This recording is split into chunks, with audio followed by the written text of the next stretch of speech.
For 23 years, the world's most distinguished photojournalists have descended on the French town of Perpignan for the International Festival of Photojournalism. This year, the festival focuses on the Arab Spring, where the various revolutions continue throughout countries in North Africa and the Middle East. Yuri Kozyrev, Time magazine photographer and winner of the Gold Visa in 2001, was one of the only photographers to cover all of the revolutions in Egypt, Bahrain, Yemen and Libya. He was one of the first photographers to arrive in Benghazi after the rebels liberated the city. Something like Iraq or the war, like Chechnya. They didn't know that there would be the civil war yet. They were just a celebration, and we were part of it.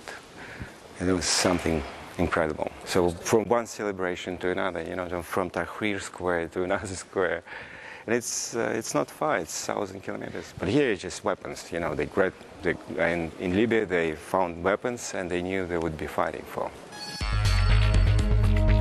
Unlike the uprising in Libya, Kozyrev noticed that the people in Egypt were more peaceful despite the violence unleashed by the government. This allowed him to be more creative with his photography.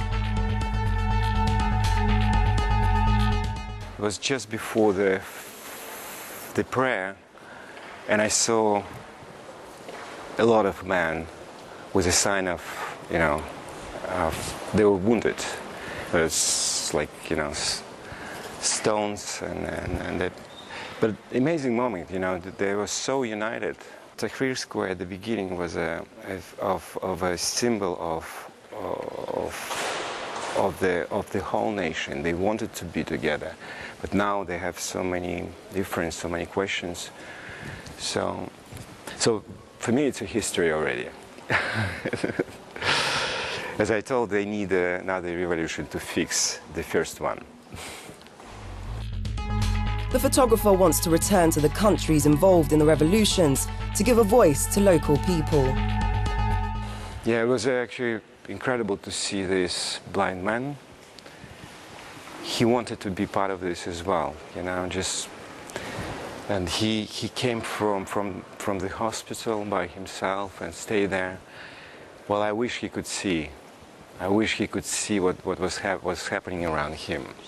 But now it's time to do it on a more personal level and give their voice to locals, just to let them tell their stories. Each man has his own history, and that's what I would love to hear, to see again. Yeah. Thank you. Alors on l'appelle sur scène.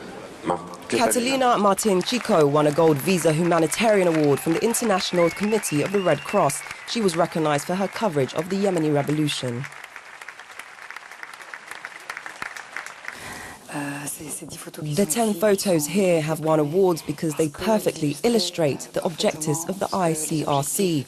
It shows the difficulties of the medical profession in countries in conflict.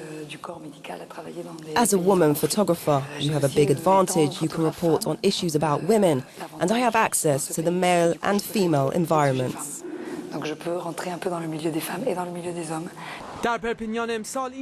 It's not only the Arab Spring which is provoking the main topic of interest for critics and journalists here in Perpignan.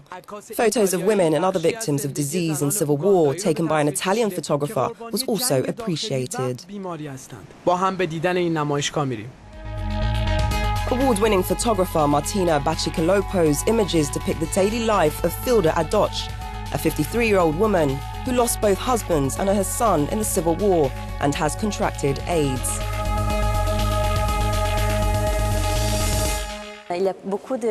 There are many reflections of her daily life. Here she says, "If I don't have an axe, I will cut the wood with my head.